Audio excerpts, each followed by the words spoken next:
There comes a moment when someone gives a company the better part of their life, building the systems, carrying the responsibility, keeping everything running only to be treated like an expense the second the numbers need trimming. After 21 years, it doesn't end with gratitude. It ends with an ultimatum: hand in your resignation or get fired on the spot. People say contracts don't have feelings and businesses will protect their interests first every time. So when a company tries to pressure an employee into signing away their own rights, what's the right move? Stay quiet to keep things smooth, or stay calm. Use the law and let a single sentence decide what they truly owe. Before we dive into today's story, let us know where you're tuning in from. It's always amazing to see how far these stories travel, and don't forget to subscribe so you won't miss what comes next. Now I'd like to invite you to listen to his confession. My name is Briar Halden, but almost nobody at Kestrel Works calls me that. To most people on my floor, I'm Brix Briar Brix Halden, 31 years old, Senior Director of Enterprise Operations, headquartered in Charlotte, North Carolina. And I'm going to start with something small that anyone who's ever lived inside a corporate calendar understands in their bones. Friday afternoons. Not the normal kind when people are half out the door and Slack goes quiet and the building exhales.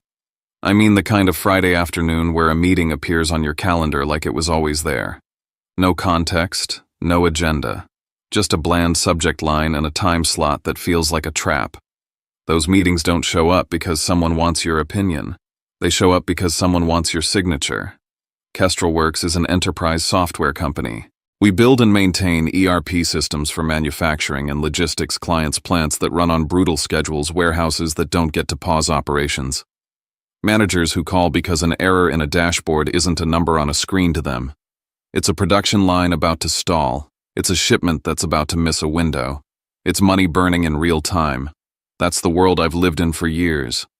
My team sits across time zones and continents. We keep client systems stable. We manage the messy reality of legacy integrations. We keep vendors aligned. We handle the things nobody brags about in town halls because they're not shiny. They're just necessary. And in that world, I became something most executives don't notice until they try to remove it. I became the institutional memory. I'm the person who knows why a process exists, even when the documentation says it shouldn't. I'm the person who can find an email from 10 years ago that explains why a vendor clause was negotiated a certain way. I'm the person who remembers which client demanded the workaround, which integration broke 3 times before it stopped breaking, which temporary fix became permanent because it kept the company alive. My email archive stretches back further than most people's tenure. My vendor relationships predate half the leadership team that used to sit on the 4th floor before the acquisition. I can tell you why our reporting pipeline is built the way it is, which client will quietly leave if you disrespect the old rules, and which vendor contact still answers my call because I've never once thrown them under a bus. I'm not saying that to brag. I'm saying it because it matters. It's the reason everything that happened next wasn't personal. It was mathematical. There was one more thing that mattered too, something they never thought to read carefully because it didn't look like a weapon. My employment agreement. Not the headlines. Not the summary page. The actual language.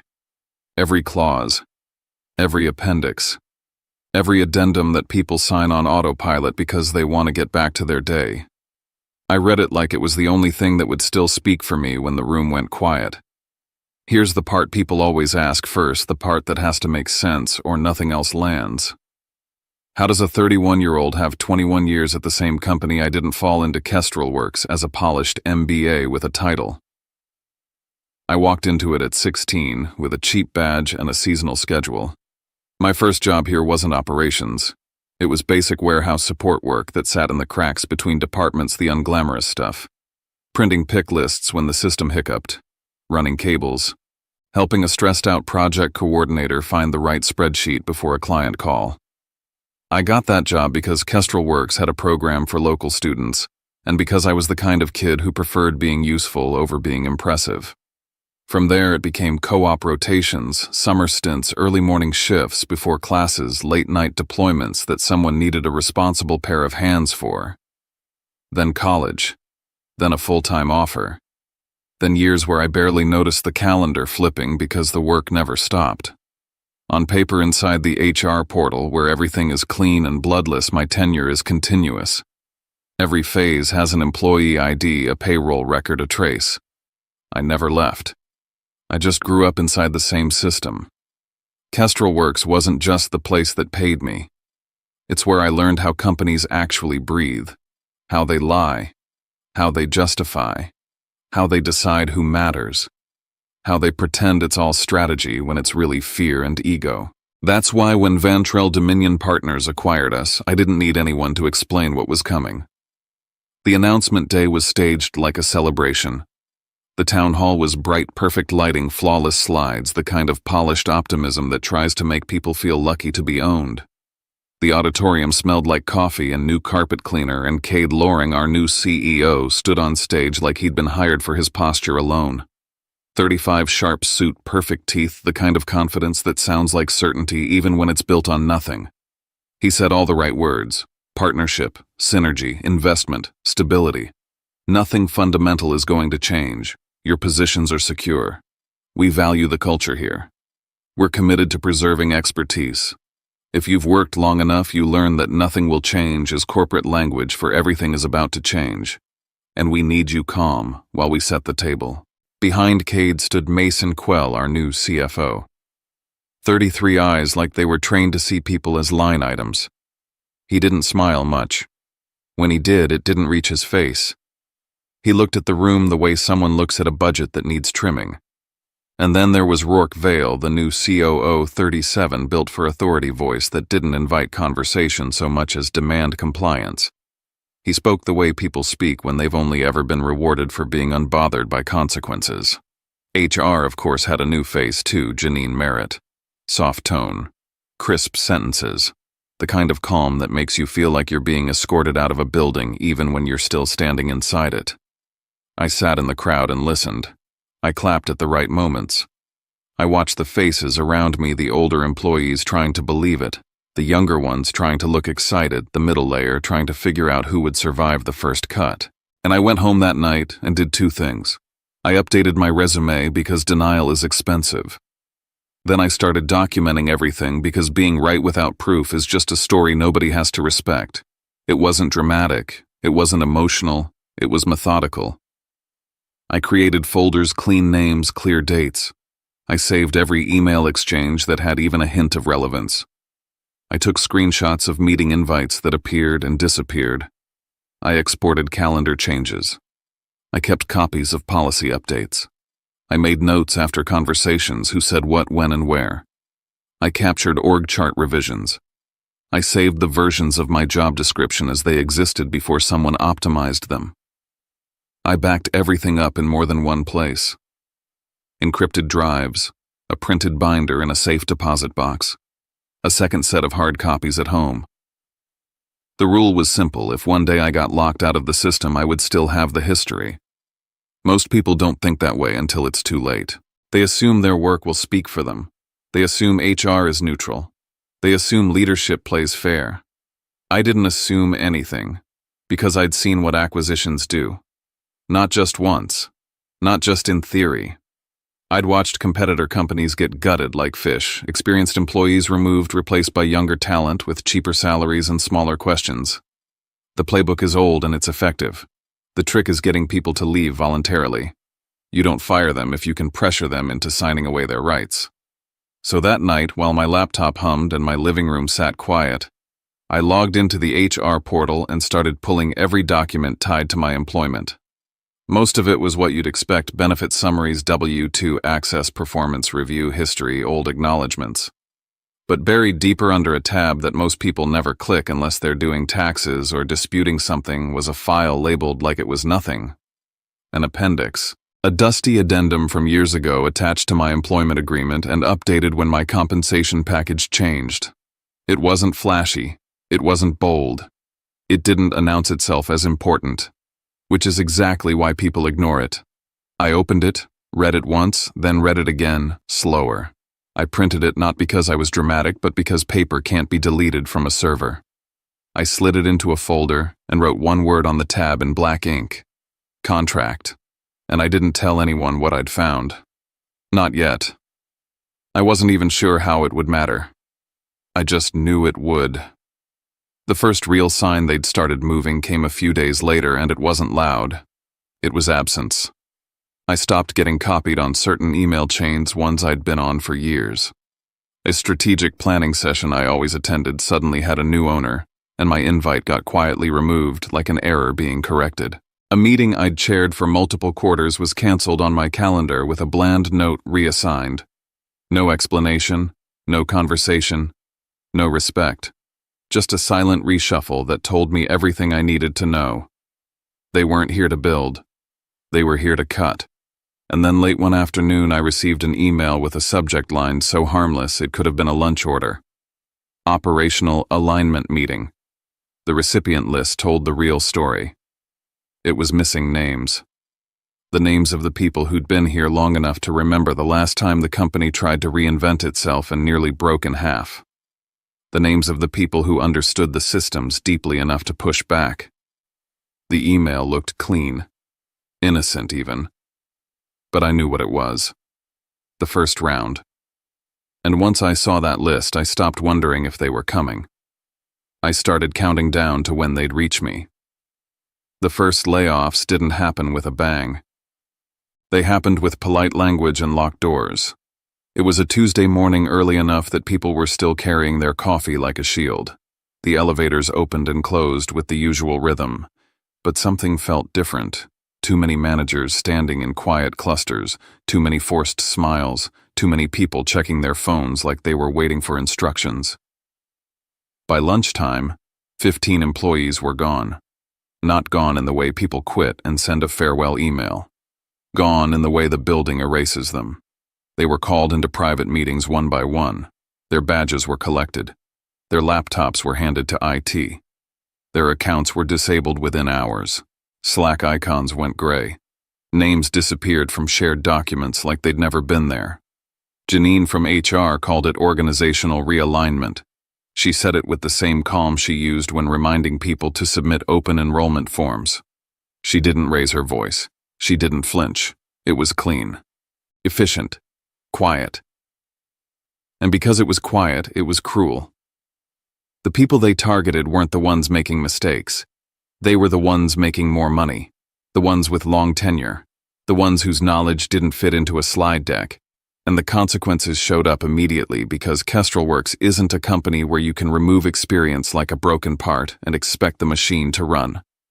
Within 48 hours, one of our oldest vendors sent an email that should have been routine a renewal confirmation with a clause question. Normally that email would have gone to Glenn, someone who'd negotiated those terms years ago and knew the vendor's patterns like muscle memory. But Glenn was one of the people realigned. No one else knew who the primary contact even was, let alone which clauses we could push back on without triggering penalties. The vendor didn't care about our internal reorg. They cared about their deadline. They cared about leverage. So the email bounced around like a hot pan. By the time it landed on my desk, the vendor was irritated and we were already behind. I fixed it because letting a relationship rot over internal politics is how companies bleed out slowly. Then a client issue hit. A manufacturing client, one of the big ones, started complaining about discrepancies in a legacy reporting module. The kind of module nobody touches because it's stitched into 5 other systems like old scar tissue. The kind of module that breaks if you look at it wrong. They weren't angry at first. Just frustrated, confused. What changed? The operations manager asked, voice tight. This report has been stable for years. The truth was simple, nothing changed in the code. What changed was the human layer. The people who knew how to interpret the quirks were gone, and Mason Quell stood at the edge of the storm like a man watching weather from behind glass. He didn't seem moved by the fact that families were losing income, that careers were being snapped in half. He seemed satisfied by the neatness of the reduction, like he'd cleaned up a messy spreadsheet. When you've been around long enough, you learn to recognize the difference between leadership and accounting. Mason wasn't leading anything. He was optimizing. And then quietly the attention shifted toward me. At first it was subtle enough that anyone could have called it coincidence. A strategic meeting I'd facilitated for years suddenly had a different host. And I found out by noticing my invite was missing. Not removed with explanation, just absent. Approval authority I'd held as part of my role routine operational decisions that kept projects moving was reassigned to someone else without a formal notice. I discovered it when a workflow bounced back with a new name in the approver field. Then came the most common trick: exclude someone from the communication and blame them for not being informed.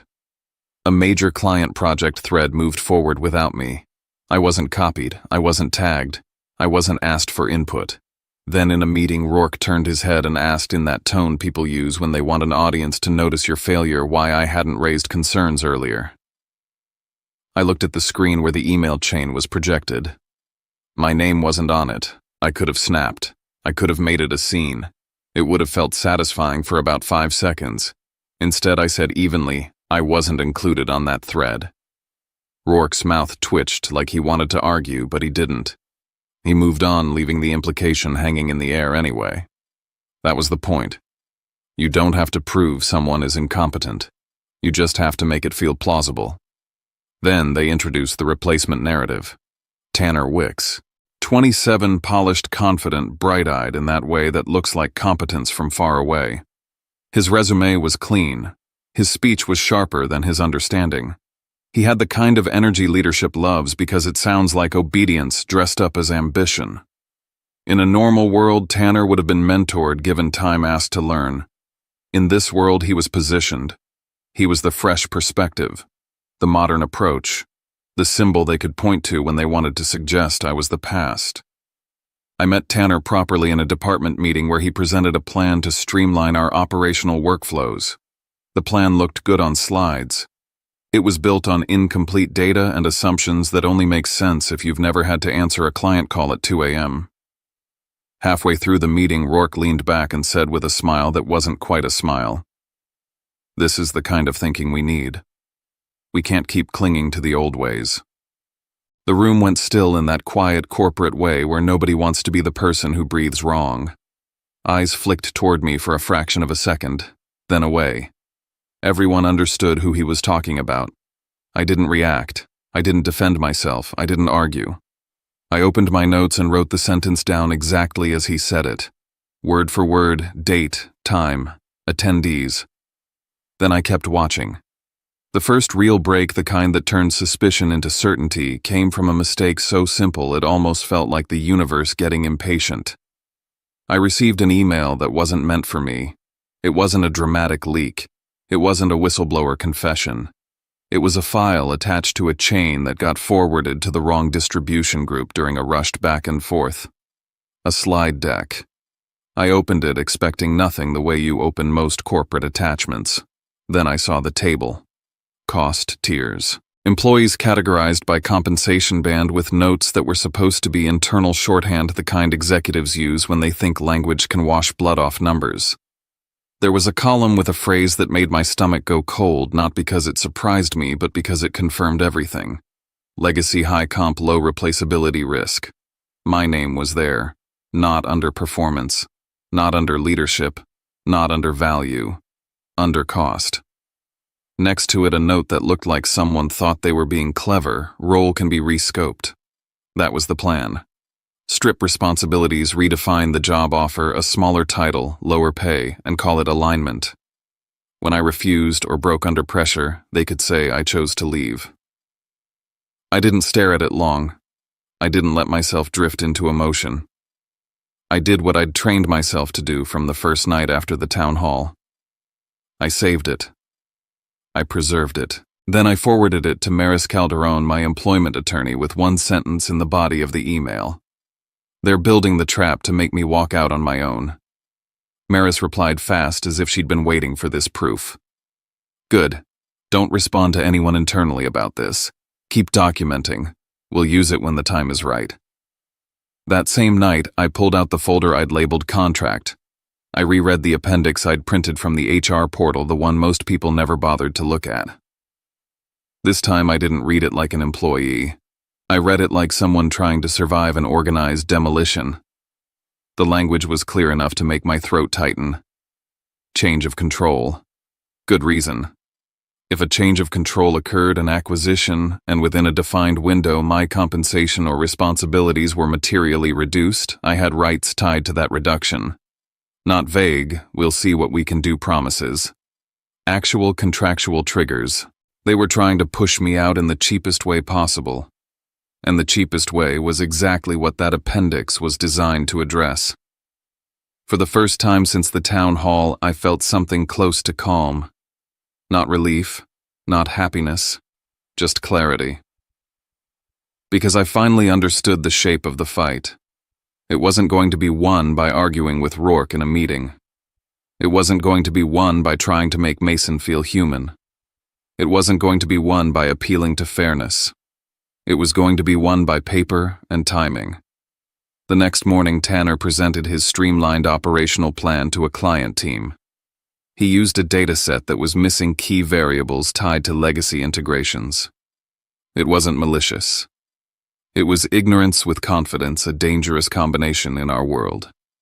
The client asked a simple question. Tanner answered with certainty. The certainty was wrong. It created a small but humiliating error, one of those moments where a customer doesn't explode, they just go quiet, and the quiet is worse because it means trust is shifting. I stepped in without making a show of it. I corrected the interpretation. I offered the right explanation. I smoothed the edges so the client didn't feel the fear underneath. Afterward, when the call ended, Tanner looked relieved. Rourke looked annoyed not at Tanner for being wrong, but at me for saving it too smoothly. In the debrief, Rourke said loud enough for the room to hear, "We need to let new leadership take the wheel. We can't let the past keep dragging us backward." I didn't respond. I just wrote that down too. Because by then, I wasn't trying to win their approval. I was building the record. And I could feel the pressure tightening, the slow squeeze designed to make a person quit just to breathe again. I could feel myself being pushed toward a wall, but I wasn't panicking. I had documentation. I had the cost tier slide. I had the appendix. I had timestamps and patterns and words. And then right on schedule, Mason Quell's name appeared in my inbox with a meeting invite. Friday afternoon. Subject line: Operations Restructuring Alignment. No agenda. Just a time. And the kind of silence that comes right before someone tries to end a career in 30 minutes. The meeting invite sat on my calendar like a bruise. Friday, late afternoon. A subject line so bland it could have been about printer toner operations restructuring alignment. No agenda, no pre-read. Just Mason Quell's name as the host, and a conference room location that told me exactly what this was: not a discussion, not a collaboration, but a decision that had already been made. By the time I stepped off the elevator on the executive floor, the building had that end-of-week hush to it. People were gone, or pretending to be gone. The lights felt whiter up there, like the air had been scrubbed of anything human. Mason's office sat behind a glass wall, spotless and cold, the kind of space designed to look expensive without ever looking lived in. His assistant nodded at me without smiling. Mason didn't stand when I walked in. He stayed behind his desk, hands folded, expression neutral in a way that wasn't calm so much as controlled. "Bricks," he said, as if we were old friends and not two people on opposite sides of a line. I sat without being asked. That's a small thing, but in rooms like that, small things matter.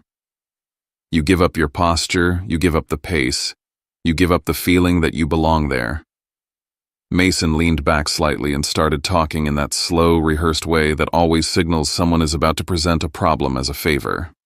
"We've been reviewing operations," he said, "aligning with Vantrell's framework, standardizing roles, creating more flexibility." He talked about efficiency like it was a moral value, about right-sizing like it was a natural law. He didn't use the word cut because people who cut don't like to admit they're holding the knife. Then he slid a folder across his desk. Not shoved. Not thrown. Placed carefully. Like a gift. Inside was an offer that wasn't an offer. He called it a new role, a repositioning that would better match the evolving needs of the organization. The title was Smaller Senior Operations Coordinator, something that sounded like a step down, even if you'd never seen an org chart in your life. The job description was almost identical to what I was already doing, except the power was gone. Fewer approvals, less authority, more reporting up. Responsibilities redistributed for balance, and the salary. It was a deep cut, the kind that makes your stomach drop even if you already expected it. A number so far below my current compensation that it wasn't about budgeting. It was about humiliation. It was about making the choice feel inevitable. Mason watched my face, probably waiting for anger, pleading panic. Some sign that he could use later to paint me as unstable or unprofessional. I didn't give him any of it. I looked at the paper like I was reading a menu. I let the silence stretch just long enough to make him uncomfortable. Then I said the only thing I'd rehearsed for a moment exactly like this. I'll need time to review this. Please send it to me in writing. His eyes tightened the smallest flicker. He'd wanted me to react. He'd wanted a scene he could claim proved I was resistant. He'd wanted me to say something sharp so he could call it insubordination. Instead, I gave him a sentence that created a record and bought time. Mason tilted his head as if he was offering patience. Of course, he said. But we'd like to move quickly. There are a lot of moving parts. Understood, I said. Send it in writing. He tried again, softer. This is a good opportunity, Brix. The company is changing. This keeps you in the fold. I looked up from the folder. I'll review it when I receive the full proposal in writing. What I didn't need to say was that a pay cut like that, paired with a title reduction and stripped authority, was not an opportunity. It was a push. A way to get me to leave without calling it a termination. A way to avoid paying what they didn't want to pay. I walked out of his office feeling nothing dramatic. No rage, no heartbreak. Just the click of a mechanism inside my head. The playbook was no longer theoretical. It had my name on it. I went back downstairs, logged into my laptop, and did what I'd been doing for weeks. I documented the moment as cleanly as possible. I wrote down his exact phrasing, the time, the setting, the numbers he'd placed in front of me, the way he'd described it as flexibility when it was clearly a trap. Then I called Maris Calderon. Maris didn't pick up on the first ring. She rarely did. She ran her practice like someone who'd learned the hard way that boundaries were survival. But she called back within 15 minutes. Tell me everything, she said. No small talk. So I did. I read her Mason's language the way you read a threatening note. I told her the title, the salary, the shift of approvals, the mention of moving quickly, the pressure wrapped in politeness. Maris was quiet for a beat. Then she said flat and certain, "That's constructive dismissal." I let out a breath I hadn't realized I was holding. "They're trying to force you out," she continued. "They want you to resign voluntarily so they can avoid severance obligations, avoid any claims, and keep it clean." I stared at my desk plant, the one my team had given me last year, like it might give me an answer. "What do I do?" I asked, even though I already knew the shape of it. Maris didn't hesitate. "3 things. First, we lock down your contract and every appendix, addendum, and policy tied to change of control and good reason. Second, you build a timeline. Everyone who's been terminated, who replaced them, estimated pay bands, ages, if you can reasonably document them. Third, you don't sign anything under pressure. Not a single page. Not just acknowledging receipt. Nothing." "Got it," I said. "And Brix," she added, voice sharpening. "They're going to try to rewrite the story. They always do. Your job is to keep the real story intact." After I hung up, I pulled up the HR portal again. I went straight to my role documentation, the job description that had lived there for years, updated occasionally, but always reflecting the level of authority I actually held. I clicked through like it was routine until my eyes caught the missing lines. The JD had been changed. Quietly. Cleanly. Without notification. Responsibilities that put me at a senior decision-making level were gone. Approval authorities were softened into collaboration. Leadership language had been replaced with support. Anything that proved I was central to operations had been diluted into something that could be re-scoped without sounding like a demotion. It was subtle enough that most people wouldn't catch it. But I'd been watching for exactly this. Because in a few weeks they'd sit across from me and say with perfectly straight faces, "Your role has shifted. The responsibilities are different. The pay aligns with the updated scope, and if I didn't have proof, it would become my word against theirs. I took screenshots of the current version. Then I pulled a copy of the older version I'd saved weeks earlier. I took screenshots of that too. I captured timestamps and metadata. I exported the page as a PDF.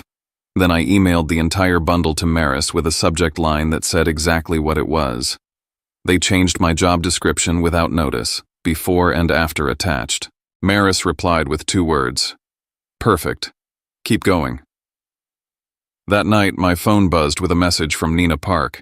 Nina was one of my operations leads, sharp, reliable, the kind of person who could keep a client calm and a team focused at the same time.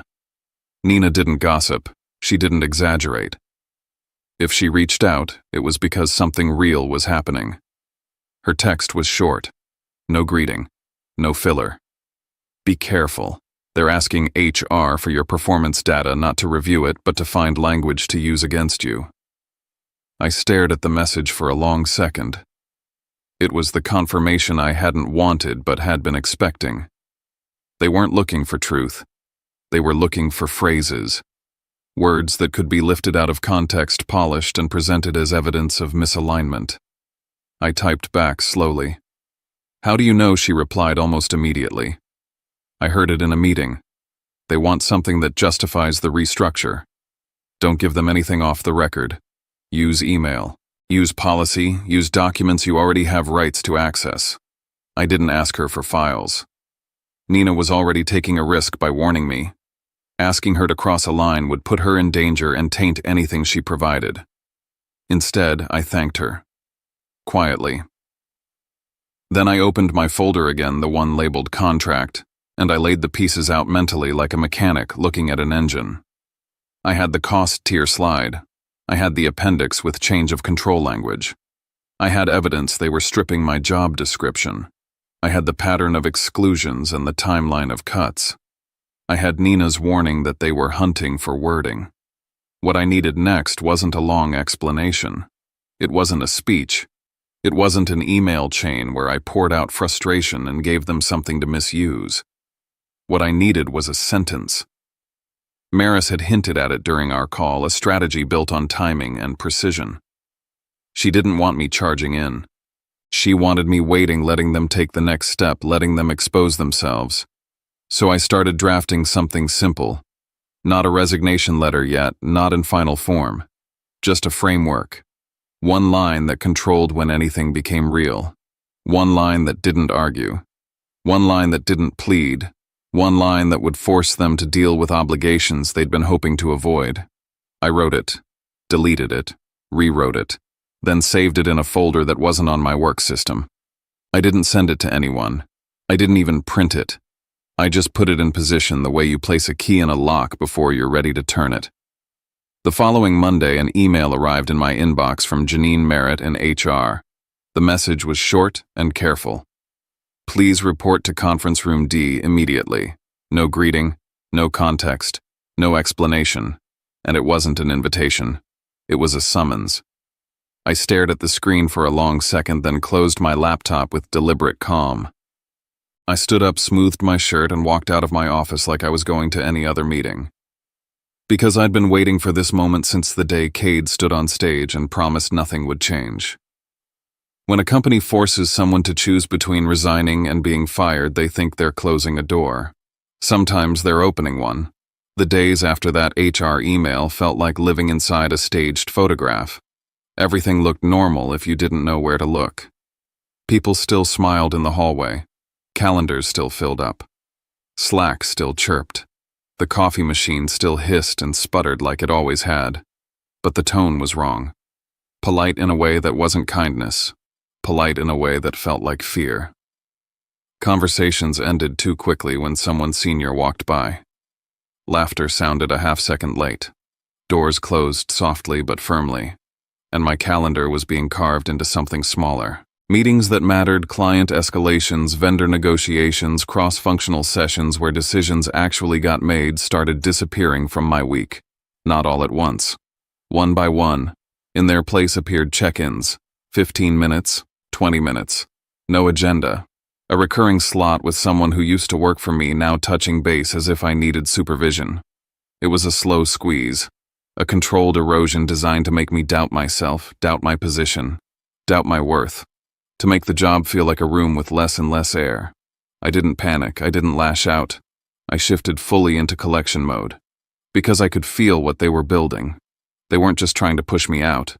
They were trying to create a story where I deserved it.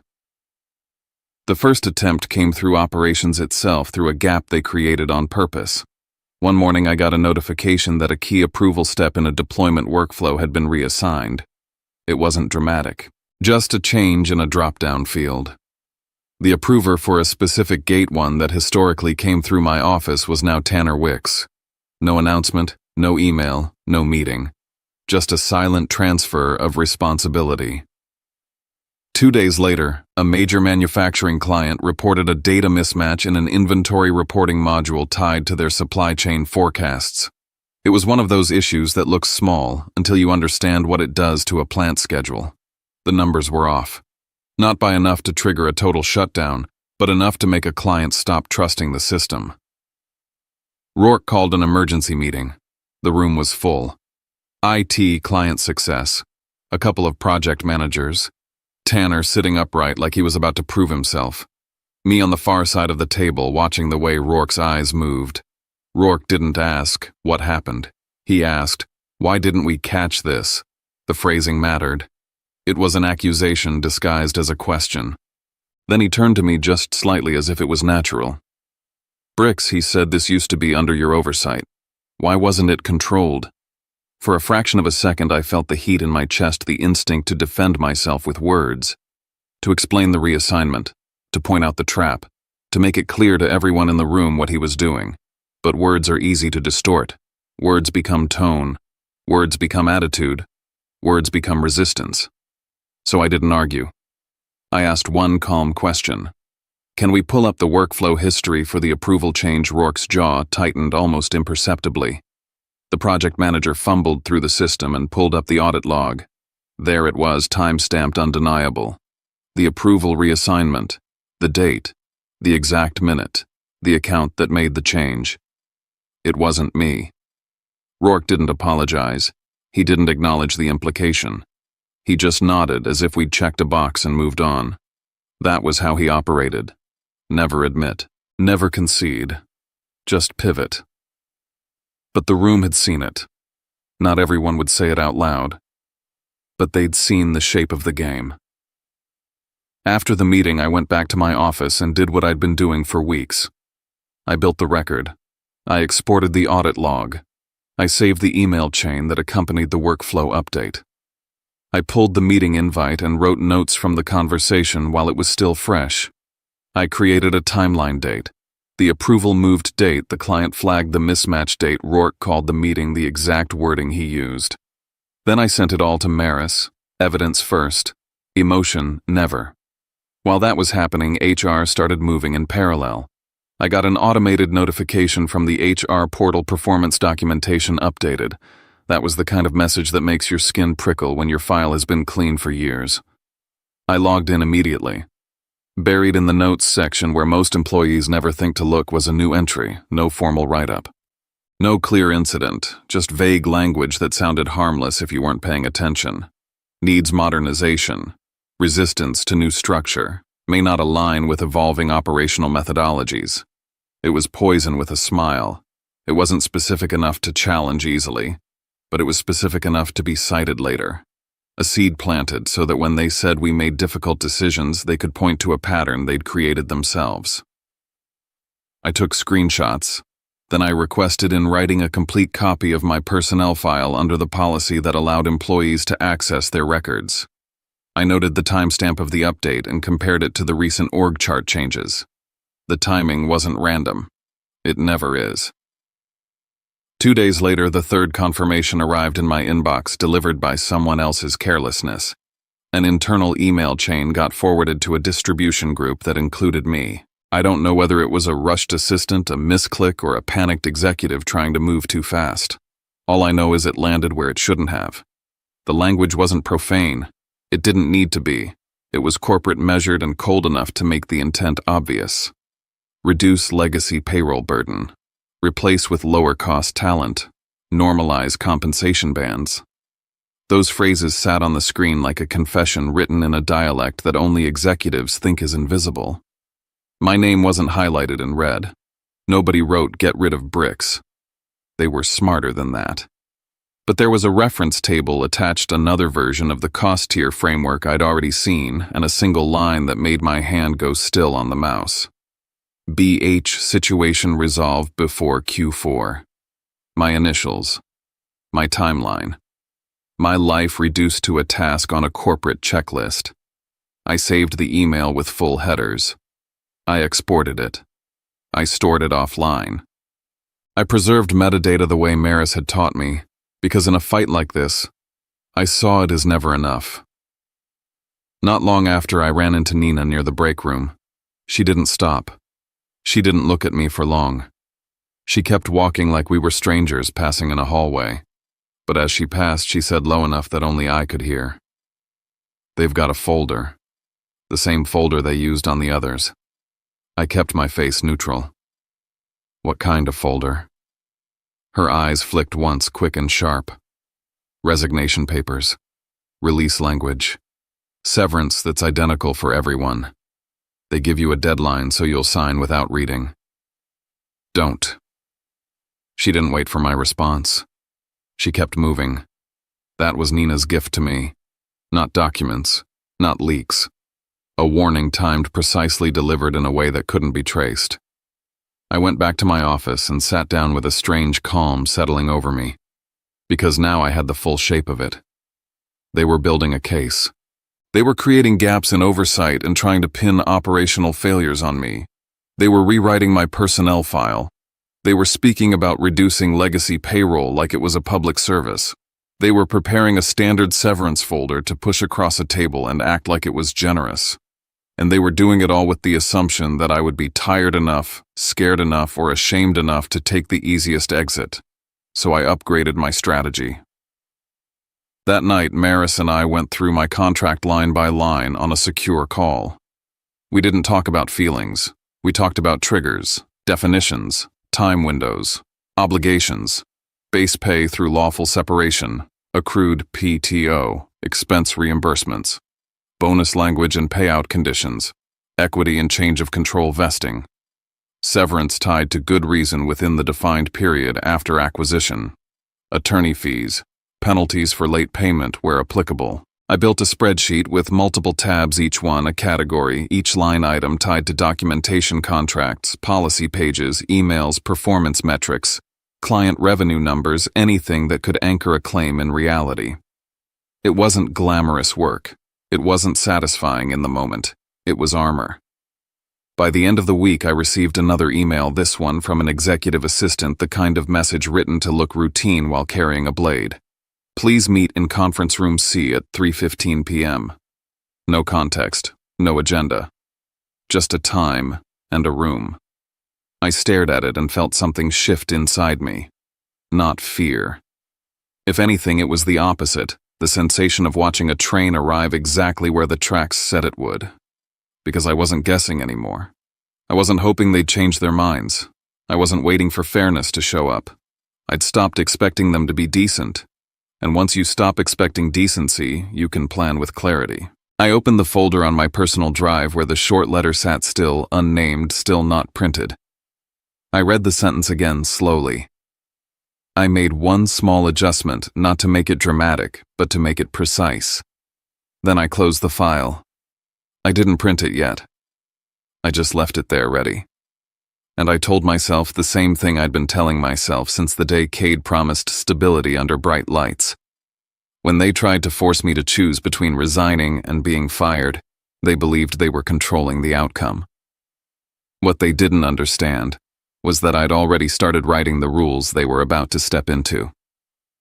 The morning of the meeting, my phone wouldn't stop buzzing. Short messages, careful ones. The kind people send when they already know the answer but need to ask anyway. "Everything okay? Hey man, you good? Just checking in." I didn't respond to any of them. Maris had been clear the night before. Once they moved to a formal meeting with HR present, silence becomes strategy. Anything I said to coworkers could be twisted into admissions, state of mind, or intent, so I let the messages stack up unanswered and focused on the only things that mattered. I printed my employment agreement, the full version, not the summary, not the onboarding copy, every page, every appendix. I printed the change of control addendum and the section tied to good reason. I printed snapshots from the HR portal showing the altered job description and the newly added performance notes. I printed them because paper can't be edited after the fact. And then I printed one more thing. A single sentence. I folded it carefully and slipped it into the inside pocket of my jacket where it sat flat against my ribs like something alive. The walk to conference room C felt longer than it should have. Not because I was nervous, but because the building was quiet in a way that made every footstep echo.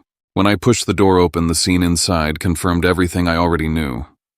Cade Loring sat at the head of the table, posture perfect, hands folded like he was about to deliver condolences. Mason Quell sat to his right, jaw tight, eyes sharp. Rourke Vale leaned back slightly, arms crossed, already bored with the outcome. Janine Merritt from HR sat at the far end, notepad open, pen aligned, expression neutral in that practiced way HR professionals learn early. They were all on one side of the table. I was alone on the other. On the table between us were folders, pens, and a neatly printed resignation letter with my name already typed at the bottom.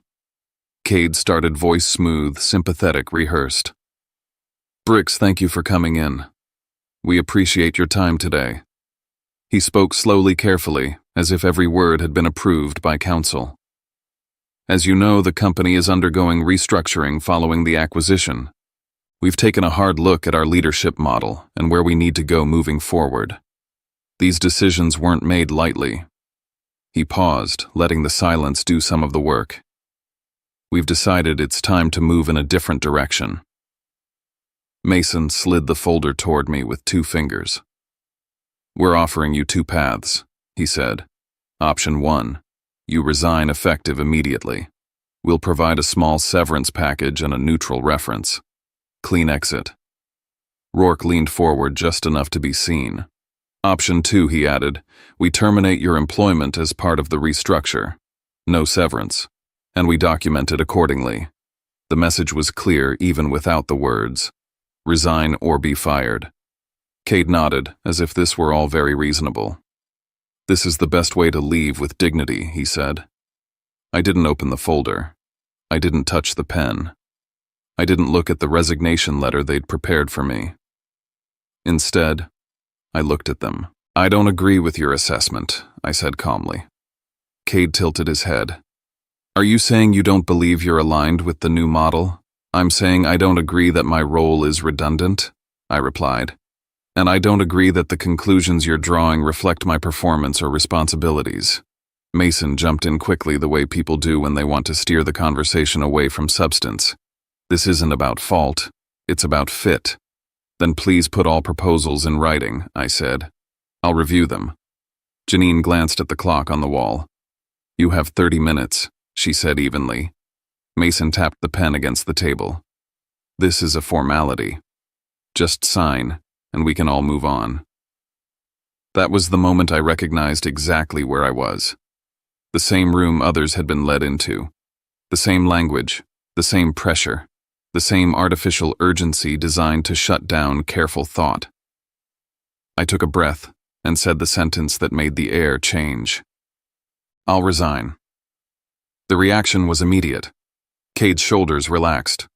Mason exhaled like someone who'd just won a hand he thought might go bad. Rourke smiled barely. Janine slid the resignation letter closer to me and offered the pen. "Sign here," she said. I raised a hand, stopping the motion. "I'll write my own resignation." The room froze. Cade blinked. "We've already prepared one that covers the necessary legal resignation as a personal statement," I said, keeping my voice steady. "If you're dictating the language I'm allowed to use, then it's not voluntary." Silence. This was the moment they had to choose between control and appearance. If they forced their document on me, they'd expose the coercion they were so carefully trying to hide. Cade nodded slowly. "Fine," he said. "You can write your own. But we need it today." You'll have it before the end of business, I replied.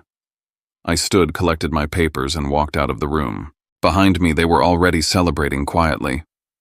I could feel it. They thought I'd folded. They thought this was done. Back in my office, I locked the door and opened the file I'd prepared with Maris. The sentence sat there unchanged. Clean. Exact. My resignation would be effective upon full settlement of all compensation benefits and amounts owed under my employment agreement and applicable law. Nothing more, nothing less. I printed it, signed it in blue ink, scanned it with a timestamp, made copies for my records. At 4:17 p.m., I walked back into conference room C and handed the letter to Cade. He skimmed it, barely reading. Mason glanced at the signature. Janine nodded and took it into her folder. HR will process everything she said. You'll receive details later. I'll need written confirmation of all payments timelines and what's included, I said. We'll follow up, Mason replied dismissively. I left without another word. I packed my personal items into a box, ignored the messages lighting up my phone, and walked out to the parking lot as the sun dropped low over Charlotte. I didn't leave the company. I set the condition for leaving, and they accepted it, without understanding what they'd just agreed to. 5 days later, the phone rang. It was a quiet morning. I was standing in my kitchen, coffee still steaming, when my phone vibrated on the counter. An unfamiliar number, Charlotte area code. I answered on the 4th ring. This is Briar Halden. Mr. Halden, the voice said. This is Grant Huxley, General Counsel for Vantrell Dominion Partners. His tone wasn't aggressive. It wasn't friendly either. It was controlled, careful, like someone walking through a room filled with glass. I'm calling about your resignation letter. I waited. There's some confusion about the language you used, he continued. Specifically the phrase, effective upon full settlement. Can you explain what you meant by that? I took a sip of coffee and set the mug down. It means exactly what it says, I replied. My resignation becomes effective when I receive full settlement. There was a pause. So until then, Grant said slowly, you believe. Until then, I remain an employee, I said, with all associated rights and benefits. Silence. I could hear paper moving, someone whispering, the sound of a team of lawyers reading a sentence they should have caught the first time. Can you repeat that? Grant asked. My resignation is conditional, I said, repeating it exactly. No full settlement, no effective resignation. Another pause, longer this time. And what do you consider full settlement? He asked. I'm glad you asked. I opened the spreadsheet Maris and I had built. First, I said base salary through the effective date. Second, accrued PTO. Third, outstanding reimbursements. I listed the numbers calmly, deliberately keeping the total modest. That's the baseline, I said. Grant exhaled audibly. And beyond that, I continued. There's my performance bonus under the employment agreement. There's equity vesting triggered by the change of control. And there's severance tied to good reason given the reduction in compensation and responsibilities. I named the totals without embellishment. Silence again. He knew what those numbers meant. This is substantial, Grant said. It's contractual, I replied, and lawful. And if we dispute this, he asked. Then I remain employed, I said evenly. Salary accrues. Benefits continue. And we litigate, at which point discovery will include cost tier documents, altered job descriptions, internal emails, and timelines of terminations. I didn't raise my voice. I didn't threaten. I stated facts. Grant didn't argue. He thanked me and ended the call. 3 minutes later, my phone rang again. Mason. He didn't bother with greetings. What did you do? He demanded. I resigned, I said calmly. You tricked us. I wrote a legally valid resignation letter, I replied. You accepted it. You're not still an employee, he snapped. I am until you pay what you owe, I said. That's how the sentence works. I heard his breathing change. Faster, shallower. We'll be in touch, he said, and hung up. An hour later, my work email access was restored. They had finally understood the problem, and now they were running the numbers. The shift happened fast. Less than 24 hours after Grant Huxley ended our call, the company's tone changed completely. It wasn't subtle. It was abrupt, like someone slamming the brakes after realizing they'd been speeding toward a cliff. An automated email hit my inbox first. Access restored per legal review. My work account email, internal systems, shared drives, everything that had gone dark was suddenly back online. A few minutes later, a short message followed from HR. We are reviewing final compensation obligations. We will be in touch. That was it. No apologies. No explanations. Just confirmation that someone inside Ventrell's legal team had finally said the words nobody wanted to hear he's still employed. Locking me out while my resignation wasn't effective would only deepen the hole they'd already dug. I didn't respond to anyone internally. Not a single coworker. Not a single manager. Not even Nina. Maris had drilled this into me. Once lawyers are involved, silence isn't avoidance. It's discipline. Everything went through Maris. Everything went through email. Everything left a trail. By the end of the day, curiosity got the better of me. I logged into my restored mailbox, fully expecting to see the usual noise. What I didn't expect was to find an internal thread sitting there like a dropped wallet. The subject line made my pulse slow instead of spike. Urgent Halden resignation language exposure. It was a chain that never should have survived the access restoration. Too many people. Too much panic. Too much honesty written in the rushed shorthand executives use when they believe nobody outside the circle will ever read it. I opened it carefully. Someone had written plainly that they had accepted my resignation without reviewing the language. Another person flagged potential exposure related to good reason and change of control provisions. A third warned explicitly not to create written records about intent or pressure. Do not put anything in writing that suggests coercion. They weren't confused. They weren't ignorant. They knew exactly what they'd done and exactly how bad it could get. I exported the thread in its original format, saved the headers, captured the timestamps, stored it offline with everything else. It wasn't leverage to wave around. It was insurance. That afternoon, Grant tried again. "This doesn't need to be complicated," he said over the phone, his voice measured but tighter than before. "If you'll just confirm that your resignation is effective immediately, we can release severance as discussed." "I've already been clear," I replied. "All communication goes through my attorney. And my resignation already states when it becomes effective." "There's nothing further to clarify?" he asked. "No," I said. "There isn't." I hung up and forwarded a short summary to Maris. The first settlement proposal arrived the next morning. It came dressed up in formal language and good intentions. Full and final. Take it or leave it. A generous gesture to avoid prolonged dispute. A deadline attached to make it feel urgent. The number looked large if you didn't know what it excluded. That was the trick. It counted base pay, unused PTO reimbursements, and a severance amount that barely rose above what they'd offered everyone else. It left out the things that mattered. Bonus language tied to performance. Equity vesting triggered by acquisition, severance linked to reduced responsibilities and pay, attorney fees. They'd redefined full settlement to mean whatever was cheapest for them. Maris and I went line by line.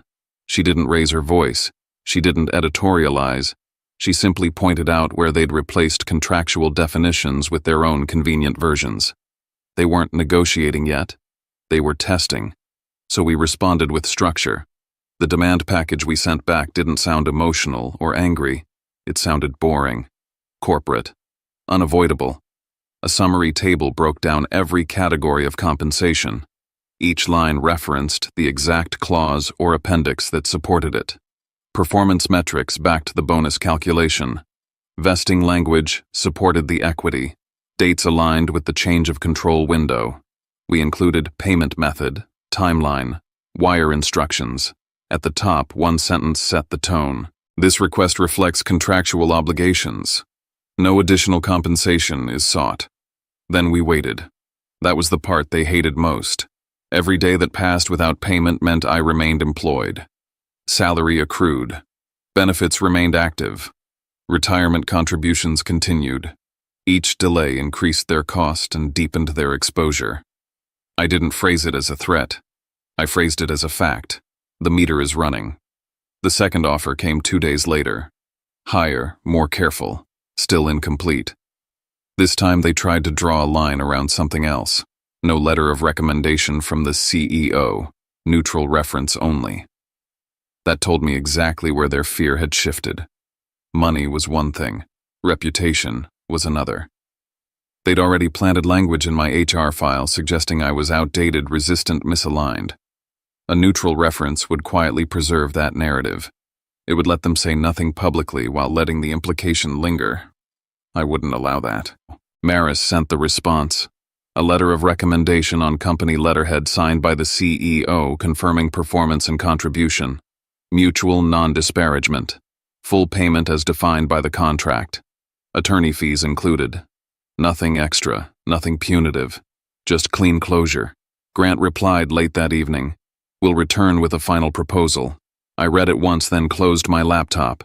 They could argue numbers all they wanted, but they couldn't argue the sentence they'd already accepted. And once they understood that there was only one way out.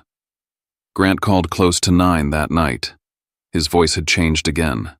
No hedging, no positioning, just finality. We're prepared to resolve this, he said. They agreed to wire payment within a defined window, all categories. Attorney fees included. A settlement agreement with mutual non-disparagement and confidentiality. A letter of recommendation signed by Cade Loring. Power had shifted. They knew it. I knew it. The draft agreement arrived the next morning. It was long, dense, familiar language wrapped around one dangerous sentence. Employee confirms resignation was voluntary and effective as of August 4th. Maris caught it immediately. That clause breaks everything, she said. If you sign this as, is you erase the condition that protected you. We revised it without drama. Resignation effective upon receipt of full settlement as defined herein. No retroactive dates, no reinterpretation, no quiet rewriting of history. Then I asked for one more thing. A separation classification confirming resignation pursuant to settlement with no negative designation. Maris didn't question it. She understood exactly why. I'd watched them alter records before. I wasn't leaving space for ambiguity. They pushed back once, lightly. Then they agreed. The wire hit my account on a Wednesday afternoon.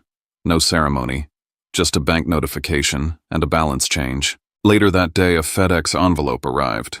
Inside was the letter on corporate letterhead, Cade's signature clean and unmistakable at the bottom, praising my contributions and leadership. I didn't smile. I didn't celebrate. I exhaled. After Maris reviewed the final agreement I signed. Only then did my resignation become effective, exactly as the sentence had always required. Weeks later, stories drifted back to me. A major client left after repeated reporting failures. A vendor relationship collapsed because nobody knew who to call. Implementation timelines slipped. Errors multiplied. I felt no satisfaction in it, just recognition. Systems fail when memory is removed. Cade didn't last the year. Mason left under pressure. Rourke stayed longer absorbing the fallout. As for me, I started consulting. Carefully, selectively, charging by the hour. People reached out. Quietly. People in similar situations facing the same polite pressure, the same folders, the same deadlines. I told them what mattered. Read the contract. Document everything. Never sign in panic. Sometimes winning isn't about hurting anyone. It's about making sure the rules apply to everyone. Brix's story ends here, but what it leaves behind stays with us a little longer. Sometimes the hardest part isn't the moment the door closes, it's the quiet right after when you realize how easily loyalty can be mistaken for permission. And still, we don't have to become colder because the world can be. We can stay clear-eyed without losing our decency. We can protect what we've earned, set boundaries that don't require shouting, and move forward without turning bitterness into a home. If this confession hits something tender in you, you're not alone. There are so many people walking around with a story they've swallowed just to keep the peace. Maybe tonight we all remember that dignity isn't a dramatic victory. It's a steady choice to know our worth and speak with care even when the room doesn't deserve it. If you'd like to stay with this kind of storytelling, I'd love for you to subscribe just as a way to be part of a space where we listen, reflect, and share without judgment. And if you want to leave a few lines in the comments about what part stayed with you, or simply tell me what city you're watching from. Thank you for being here with us.